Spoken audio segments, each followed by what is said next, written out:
nice and sunny day in California, and what we should do except to go fishing. We are in San Diego and we will fish for local species. But we are not the only fishermen. There is one seal competing with us and stealing our catch.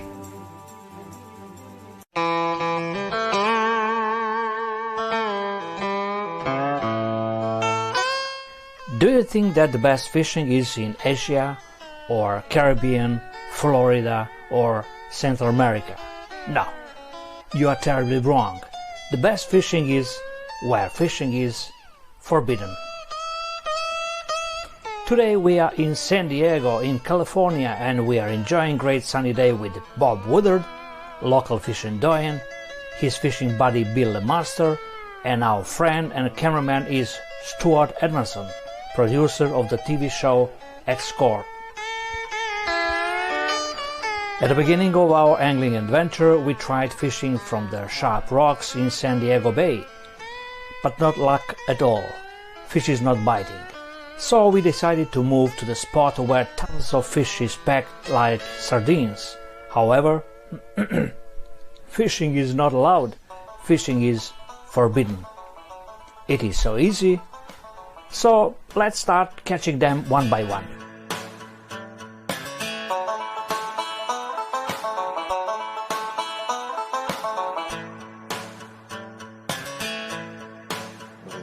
So it's a light tackle that you're using. You're using a 2 and 4 monofilament, right? Right. Yeah, 2 and 4 pound test, just for the challenge. You know, in the wintertime here in San Diego is kind of our off season, and you know, us diehards want to get out there and fish regardless of time of year. So we use lighter trout setups and split shot and just a little ghost shrimp on a very small size 4 mosquito hook. And the variety of fish that we catch here on these ghost shrimp is amazing. Okay, as we hook these ghost shrimp, Brad, what we do is normally we just fold the tail over and come through 2 pieces of the tail section because they're a bit soft. Yep. And then we cast it. We try not to cast it too hard because since they are soft, they tend to come off if you really whip it. So just a nice light lob out there. The fish will come and find it, that's for sure. They love these ghost shrimp.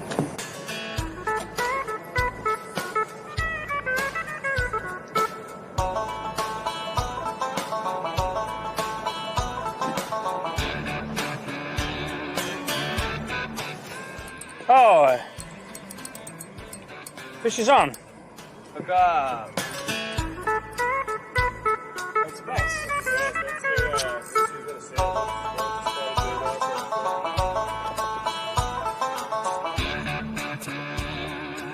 Right here, right? See if you can get inside the teeth. And we can extract the hook without messing them up, hopefully. Nice one. See how spotty it is?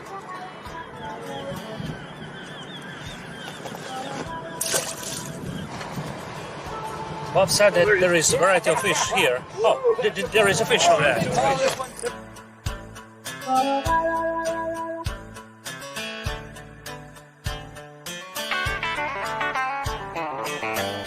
Hey, Bob, what you got? This is a little spotted bay bass. That's why it's fun to fish these light tackle trout rods with 2 and 4 pound test. Okay, just a little spotted bay bass, you know, puts up a good fight though on the ultralight tackle gear. Rad? Yeah. Thanks for joining me today. It's been a great time with you, my friend. Yeah, of course. It's my pleasure, but now it's my time to catch a fish. All right, let's see what he's got.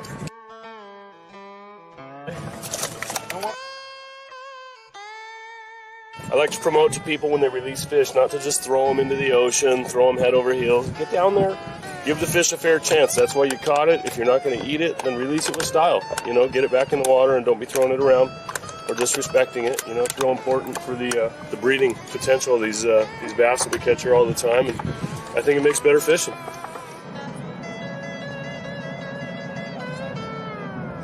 Fishing with live ghost shrimp today in San Diego. We get a lot of variety of fish on these ghost shrimp.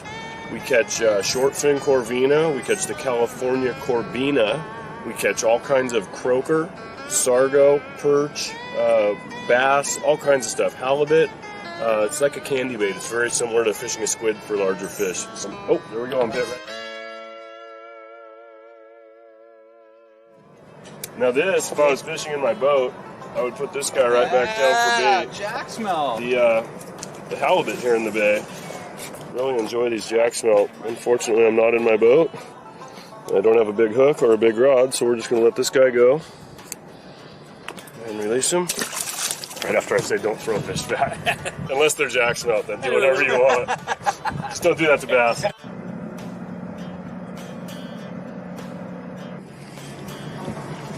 Get away from my beard. The piling, to get you on the piling with that light line, you're in trouble. What we got now? It's a jack smelt.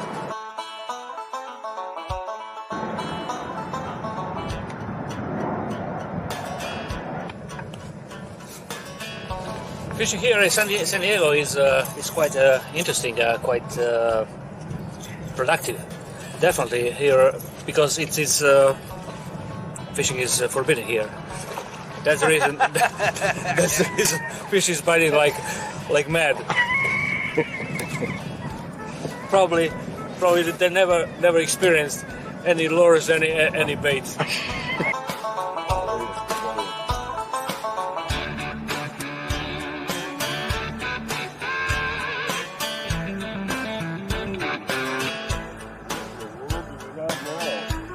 I don't even know what this is. It's not a sargo. Look at this, folks. This is one of the most unique fish I've ever seen.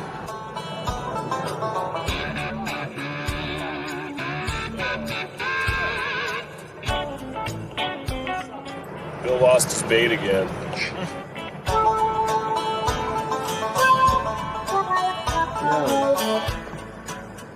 All we have to do just to pull a bit after, as Bob said, after 20.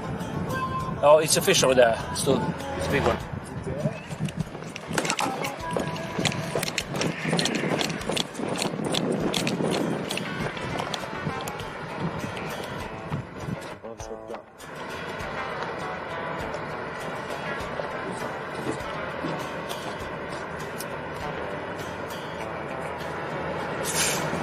Seal here. Seal like this.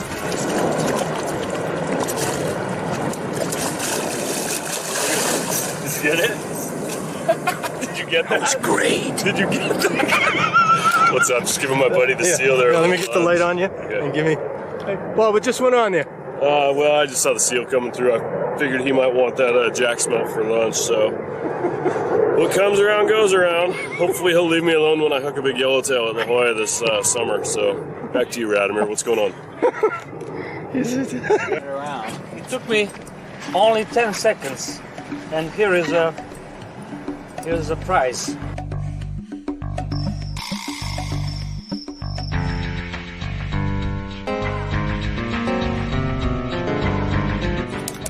Fantastic. Don't worry. I'll let you go.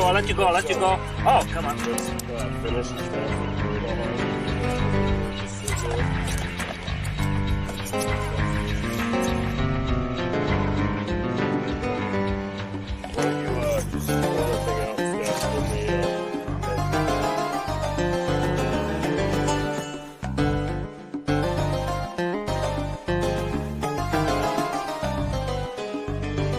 So what was that, Bob? This is what we call an opali. It's a variety of perch, and they're very common here in San Diego. Beautiful fish, as you can see. Very small mouth. They live in the rocks all around San Diego Bay, and they're great to catch. You know, they put up quite a fight, as you can see there. They're a real hard mouth, kind of hard to get the hook out and try not to hurt this guy. There we go. Let him go. Nice and easy. My favorite color.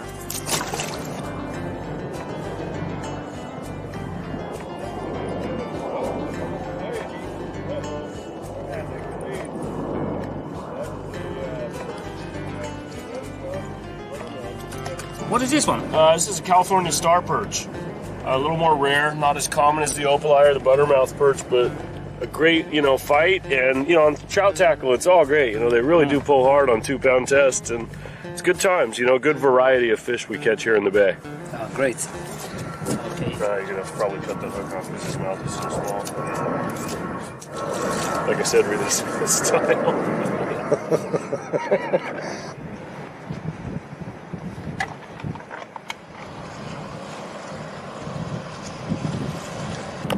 Oh, bit again. Got a little hook. Don't get picked up Serious stuff, folks. Don't get bit without giving me a hug. Oh, sorry. Get out of there. Get him away from the structure. Yeah. He's happiest this way. What do you got now? It's a fancy little swivel. Swivel. Spotted opali. You know, not a real big fish, but when you're using a rod like this, just got another little opali here. We're gonna let them go. See what else comes up. They love the ghost shrimp. All the varieties of fish that we have here in the bay, they love ghost shrimp. It's like candy corn. Same jackfish. Jack smell. Yeah, I think we're catching the same one. The same one? I don't think so. There's thousands of these little jack smelled in the bay in San Diego, so with the ghost shrimp, it's sometimes hard to get through them into the other fish. Smells so good. Bill, where's your pliers? Oh, you got it? Is it right there in the mouth? I think I can manage it.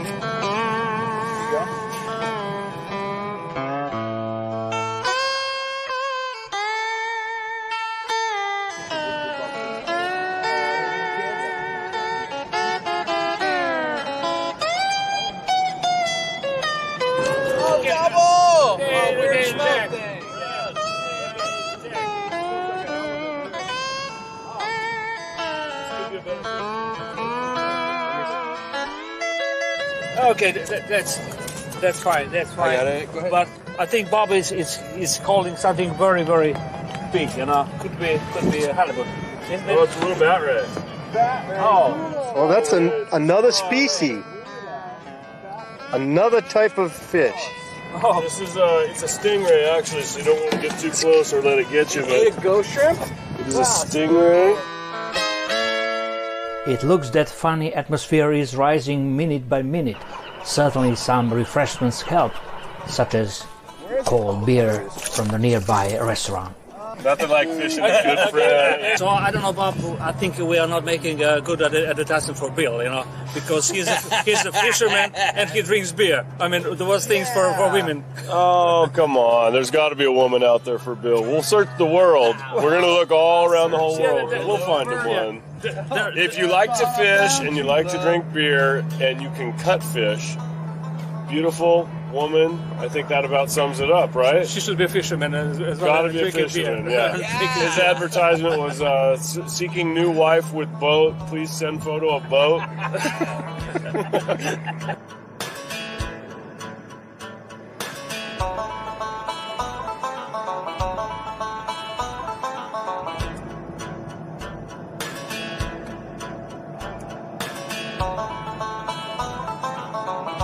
Bob is not now at the moment there, so you can say anything about him. Like, when did you start fishing together? He was 5 and I was 9. And it was right over there.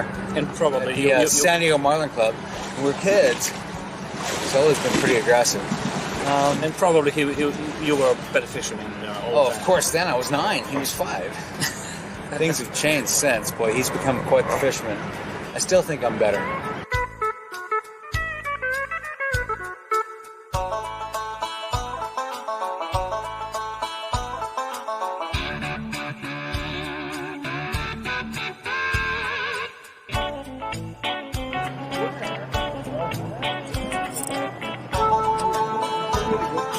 I only have one hook left. Don't break One hook. my rod. Nightmare. No, that's bleeding. No, bad fish.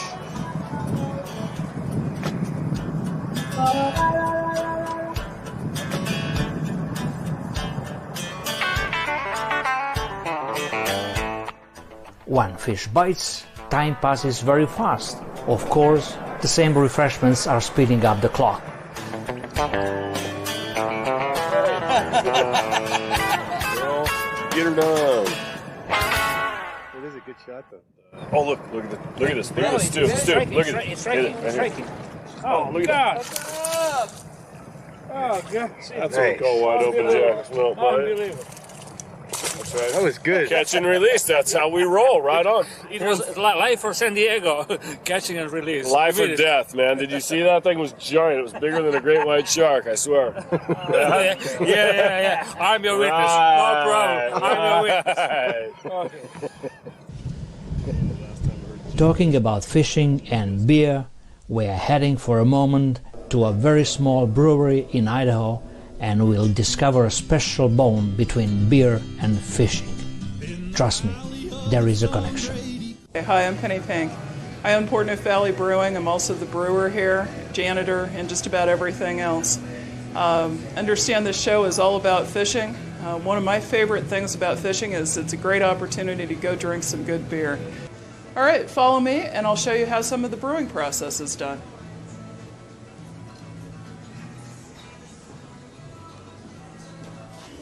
So what I'm getting ready to do right now is what's called mashing in. So what I've done is I've got hot water in this kettle and the other kettle over there, heating up to the right temperatures. And what I'm going to do is take the grist. This is malted barley that I've ground this morning from my malt mill, which is upstairs.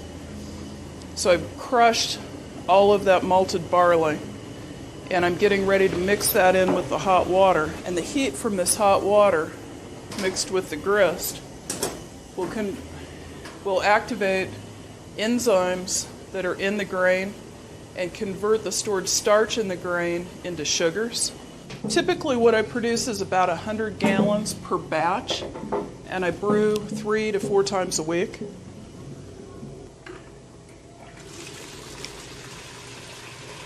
There's about 5 or 6 different types of specialty malts that are mixed in with pale malt. So after this part of the process is complete and I get all of the sugars extracted from the grain, then that sweet wort will go to the boiling kettle over here, and I'll add hops, which are a flower cone off of a vine. And that bitterness offsets the sweetness from the malt, and it also adds a preservative quality to the beer. So I'll boil that together. Then I cool the whole mixture down, and then I pump it over to the fermenters. And the yeast are what converts the sugars into alcohol and carbon dioxide. Most of my beers, the primary fermentation is 7 to 10 days. So my brew day is typically 7 to 9 hours to get it through this process and into the fermenters. And then it takes the yeast 7 to 10 days to convert the sugars into alcohol. Lagers have to be cold conditioned for 2 to 3 weeks after the primary fermentation. Ales I typically cold condition for about a week.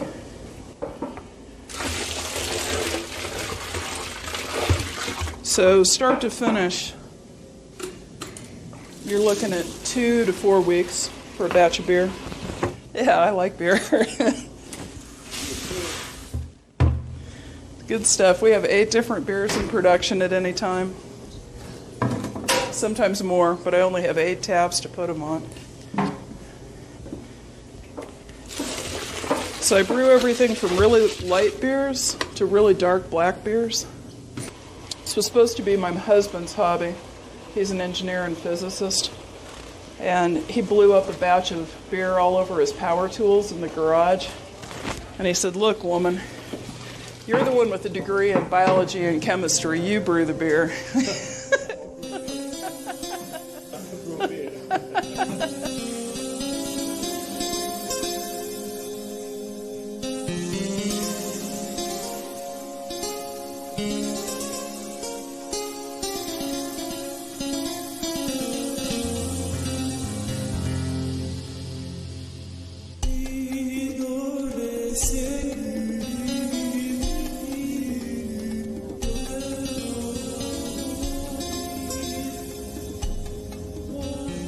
After proper education about the beer, we are returning to the crime scene. Let me see what we have. Oh, what's Rod got here? It's another species. Looks like a sargo. Yep. Absolutely, that's what we call a sargo. This is sago, another species here in San Diego. You know, so you can probably maybe this is fifth of six different species. Five or six. Yeah, 5 or 6. Beautiful fish. It's good for eating anyway. That one's pretty good. But anyway, we're not keeping fish. We are releasing all our fish. Yeah, couldn't use pliers.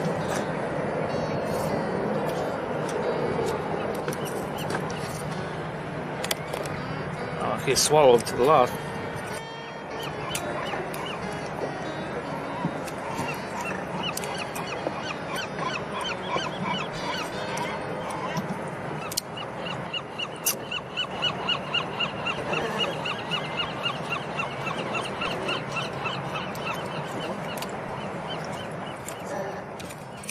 Coming up next on the Fishing World, Murder of a Sargo, starring Radomir and an ex-Sargo.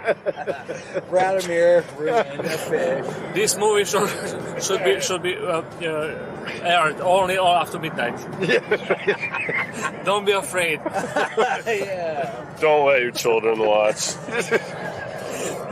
When there's crunching sounds, you know it's going wrong. Hey, Rad, you can just cut the line and throw them back. No, I cannot cut the line because it's. Oh, I got braiding. you got the It's braided braiding. line. You might as well cook it right now. Just throw it in the pan. Where's your pan? Oh, finally. There you go. There you go. Yeah. We'll cut the previous part, so we'll keep only this one. You know the seagull bait. Yeah, good luck with still that. alive. Oh, it's still Stu, out. of course, has to roll tape on all of it, just to remind him. You can't.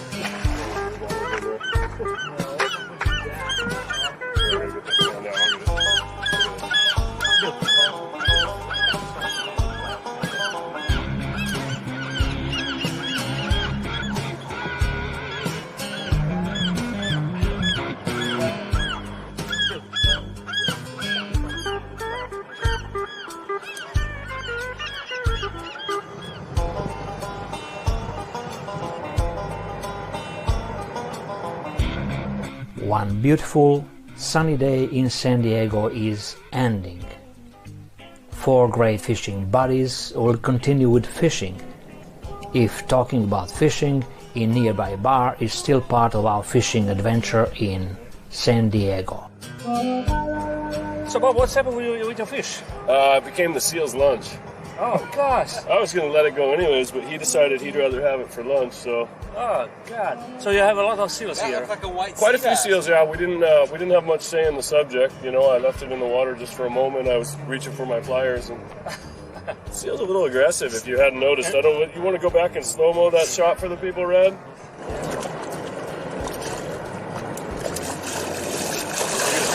Did you get it?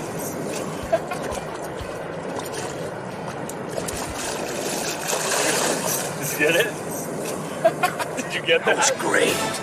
From California, we are heading north to Wisconsin to learn how St. Croix is manufacturing their world-class fishing rods. Guided by company owners Schluter Brothers, we will explore a complete handcrafting process.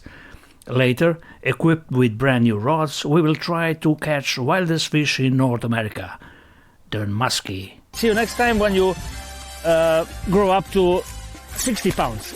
We know how they're making pancakes. We know how they're making light bulbs. We know how they're making cars. We know how they're making even fishing reels, mount, screw, and that's it. But how they're making fishing rods? That question amazed me for so many years, fishing years.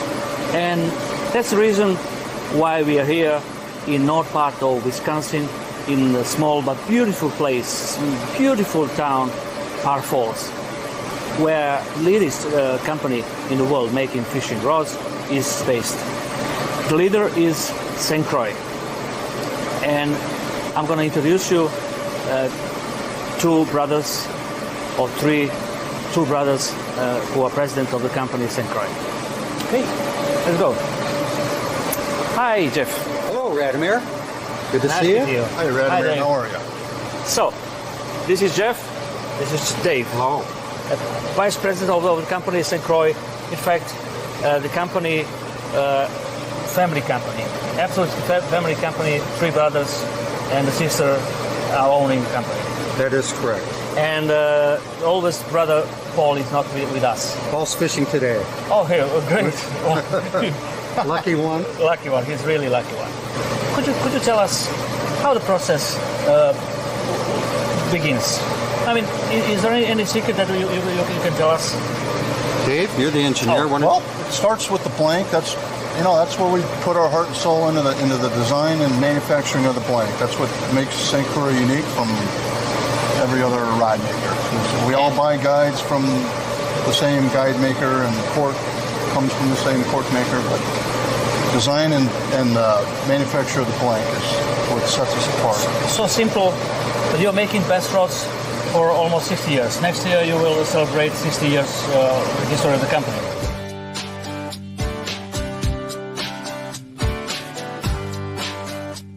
Handcrafting fishing rods should look simple. However, I'll show you that it is a very complex procedure. This is your designing center, am I right? This is our R&D lab.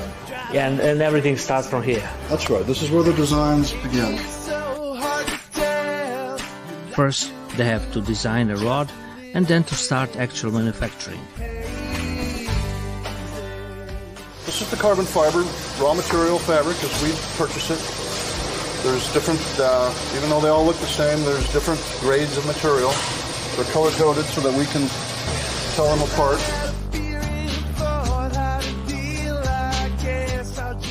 The next process is cutting the patterns. And the patterns are cut both manually and computer-aided pattern cutting machine that we utilize also. These gentlemen right here are cutting patterns, and typically they're going to be somewhat of a triangular shape.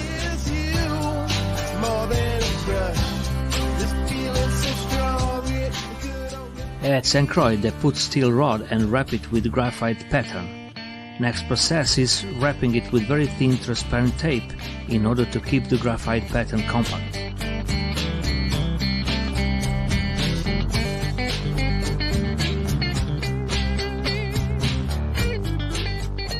Now they expose graphite pattern, wrapped with the tape with steel rod inside to heat in a special compartment, I should say an oven. After several hours, pattern and rod are ready to be separated. Special machine is pulling the steel from the pattern.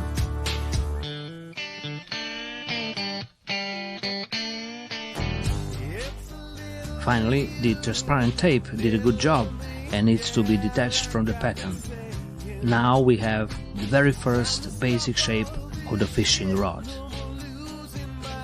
Radimir, after the first inspection, the parts looks like this. Okay, they're baked out, the tape's been removed, the parts have passed inspection. We know they're good. Yep. But what you see when you look at it in the right light is kind of it almost looks like an alligator skin.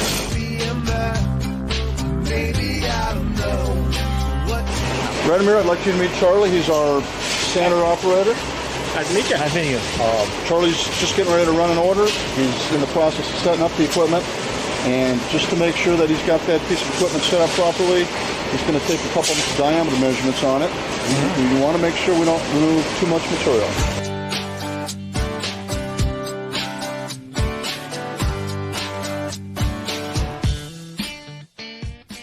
Cutting off and measuring the length of all rods is important because all rod blanks must be exactly the same.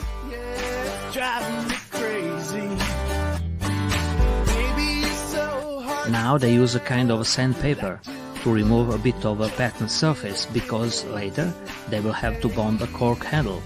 And again, one more checking, a visual checking point. It is always better in this moment to eventually remove a potentially bad rod than when the actual rod is finished and assembled. One more inspection before assembling. Each rod crafted by very precise St. Croix specifications. Each rod must be tested by lasers. The rod curve needs to be according to the specifications for each rod type. Many cheap rod manufacturers use rolls of tape or epoxies between real holders and the actual rod blank. At St. Croix, they designed for every particular rod type a special tube in order to ideally join these important rod components.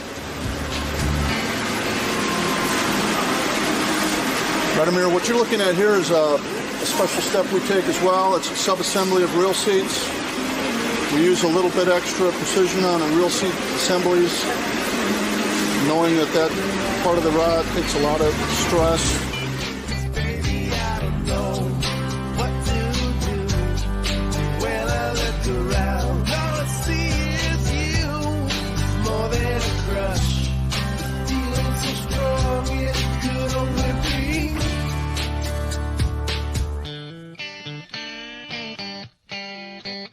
Vladimir, I'd like to show you our new glue machine, and this is a piece of equipment that we built at St. Croix.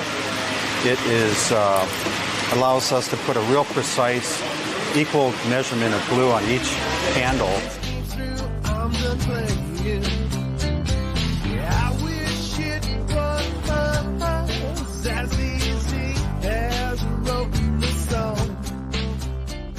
Now it is about time to attach the very first guide. It is so-called tip-top guide. They hit tip-top and place it at the very top of the rod. Of course, again and again, they use lasers to be precise.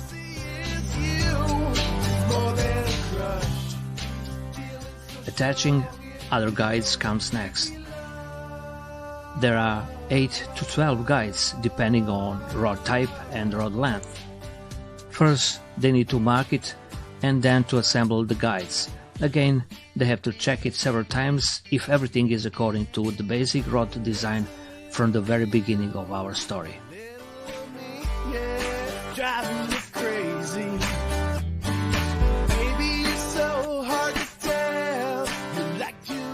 Epoxies are important in this process because every rod has a critical point between the rod handle and the rod blank.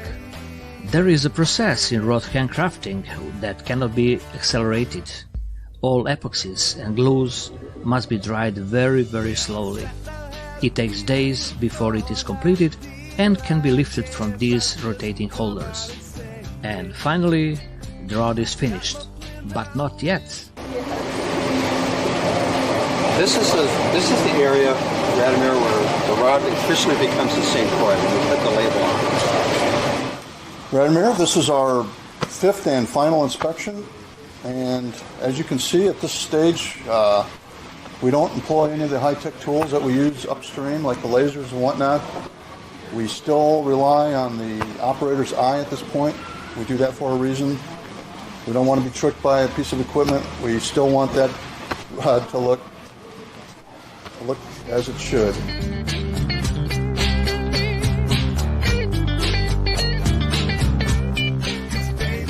In fact, this is not the end.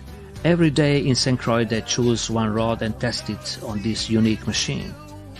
Each rod must be pulled to a critical point thousands of times to eventually show weakness.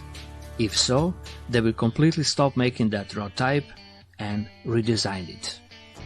I really want to thank you very much for your hospitality. I want to thank you very much for your time. And I really hope that we presented how St. Croix is making the very best fishing rods in the world. Thank you, Vladimir. It's great having you here. Thank you for taking an interest. Fishing rod without a fish is like TV program without any shows. Let's go fishing. Let's go fishing then. Let's go fishing. Okay. All right.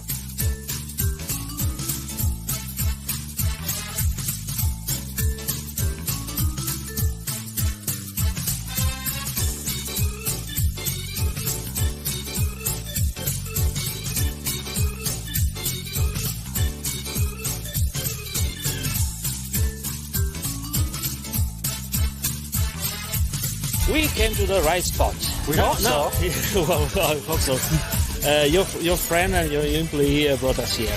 Well, will you please introduce us? Absolutely. Everybody, this is Muskie Al Moore, famous muskie guide in the Northwoods of Wisconsin. Thank you. Muskie hunter. Yes.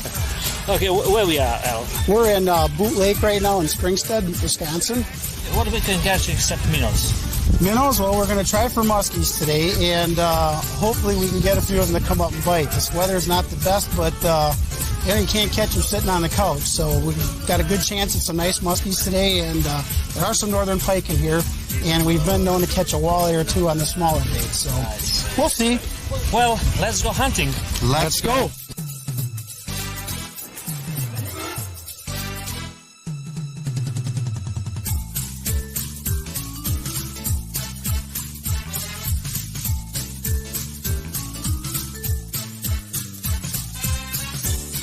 How many days a week you fish, usually? 5. 5 days a week? One just to let the boat rest.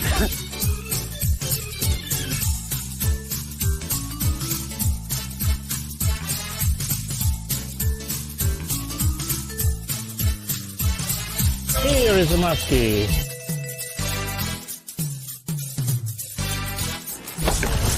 Oh, it's so cold. But, you know, trust me, a fish is hot. Yep, that's because the water is much warmer than the air temperature right now.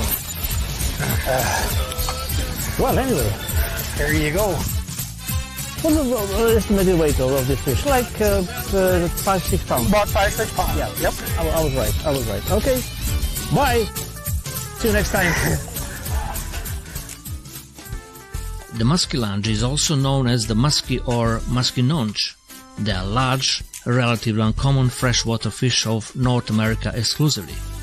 Muskie are the largest member of the pike family Associidae. The name comes from the French word meaning ugly pike. Like other pikes, the body plan is typical of ambush predators with long body, flat head and dorsal. Muskellunge length is between 60 and 150 centimeters and weight sometimes over 30 kilograms. Muskies prey upon anything that fits in the mouth. Most of the prey is fish, but it also includes crayfish, frog, ducklings, snakes, mice, and so on and so on. But the main diet consists of fish. The mouth is large, with many large and hairy-like teeth. Muskies will attempt to take their prey head first, sometimes in a single gulp. They will take prey items that are up to 30% of their total length. In the spring, they tend to take smaller bait as their metabolism is slower, and large bait in the fall prior to winter.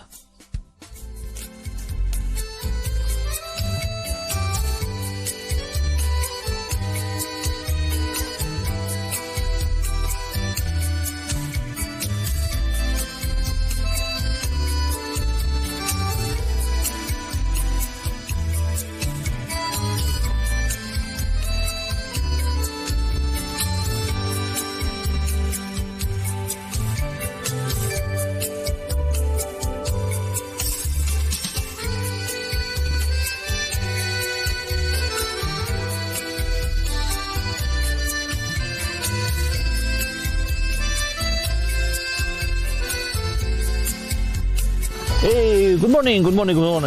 Well, you already know we are in Wisconsin, not part of Wisconsin, but exactly where we are. Our new friend, John, his guide, he's going to tell us where we are exactly. It's kind of Indian territory. We're on the Chippewa Flowage, and this is a world-famous muskie lake. It was created in 1923 by the building of a dam on the Chippewa River, which is about 5 miles down. And this is a 12-mile by 9-mile man-made reservoir. And ever since it was created in the 1920s, it's become a world-class fishery. We're famous for the world record muskie. Was caught right out here in these waters back in 1949. How big was it? That was 69 pounds, 11 ounces. Oh, gosh. And there still are fish that size swimming in this lake. And that's what I'm always dreaming of, hooking into is one of those great big fish. Yeah, well, and we're going to use very small lures, you know, well, like this. This is this very unique one. This is the type of thing that we like to use, especially in the fall. You jerk these baits and they dart through the water and they create a real erratic action, and the fish get triggered and they will grab it. This has been grabbed many times. You can see all the teeth marks. Okay, so let's go for muskie hunt. Okay.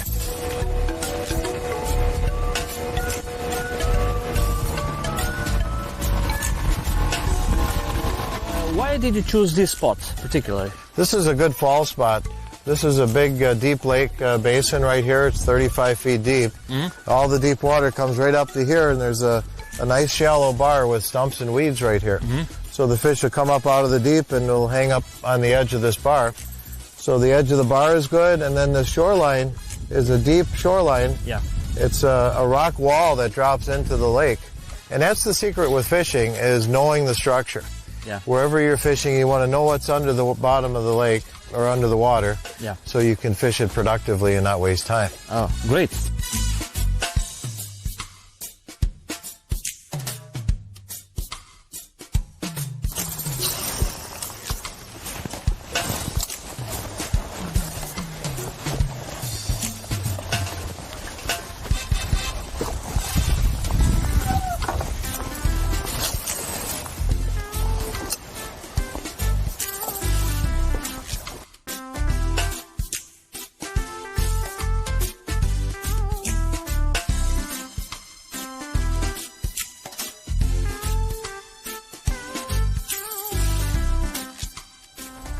They call the muskie the fish of 10,000 casts.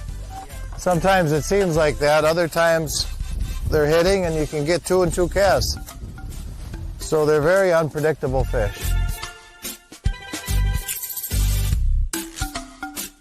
Well, John, we just changed to a different spot. Right. Why? Well, we work the area over thoroughly and clean, and if there's nothing there, then you move on to another spot. This is a small island. It's got a small little weed corner off of here.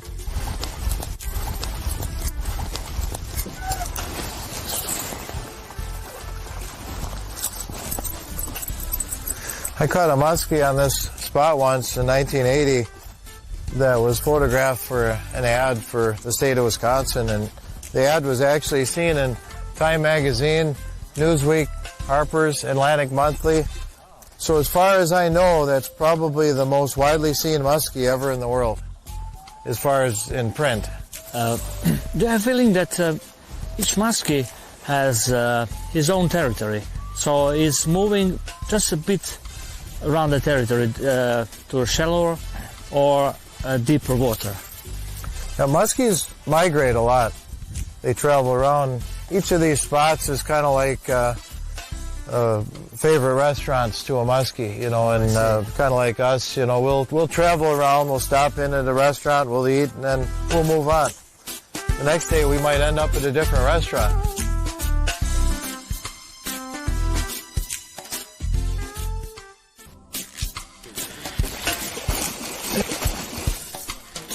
Okay, fish was following my lure and just very close to the boat. Okay. Hit my lure.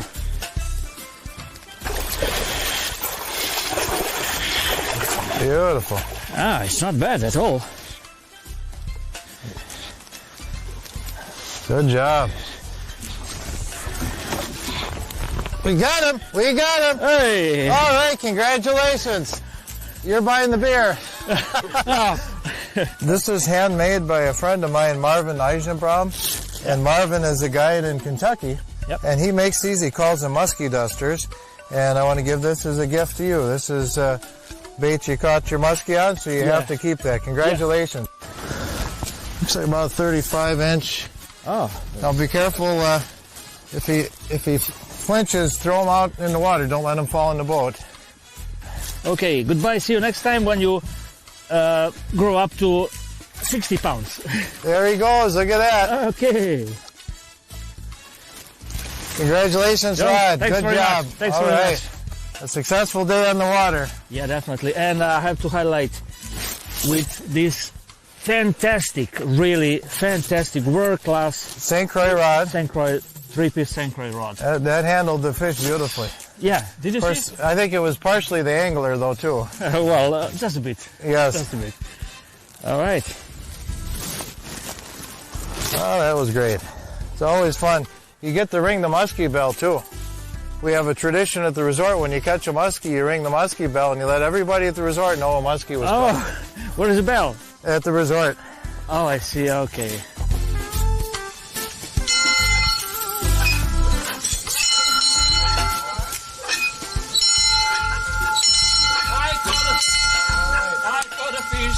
Good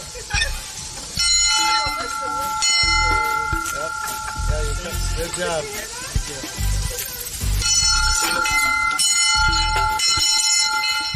Well, John, I have to thank you very much for your hospitality, but I have to emphasize one more thing. Thank you for keeping that muskie for me. Oh, well, I've got names to some of the muskies, but to be honest, I didn't know this one was here. Well, did you train them to hit my lure? No, you enticed it all on your own. I had nothing to do with it.